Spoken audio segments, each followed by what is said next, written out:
I'm angry and sad to think of all the people waiting for treatment that are going to have to wait longer because of the FDA. These were very, very successful clinical trials.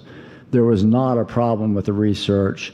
It was not a situation where we arrived at FDA with insufficient evidence or insufficient safety. That is not what happened. It was a political hit job, and it was amazingly effective.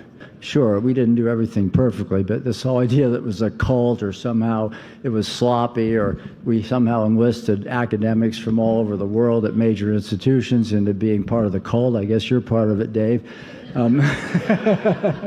So it feels a lot like the first 10 years when it was completely like this, one obstacle after another: lies, misunderstandings, prejudice, fear about the drug war, and fear about expanding consciousness. That's what a lot of it is about.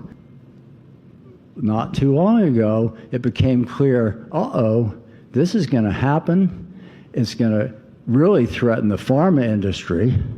It's going to threaten all the people in academia who didn't think of this and who resisted it, and it's somebody else's idea, and now they're going to, it's like, as Raymond said, I think, this calls for a complete overhaul of the mental health system. When you see what actually happens for people, what we just heard happens for people, and they don't like that. They do not like that.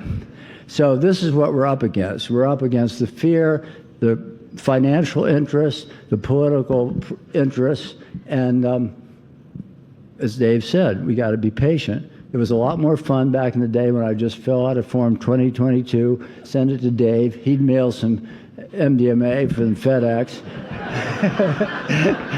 One time, I don't think I told you this, that was perfectly legal. I don't think I ever told you this, Dave. One time you sent the FedEx, it required a signature, and we got to the office, it's like on the front step. It's just lying there. So those were simpler times. It's not so simple now.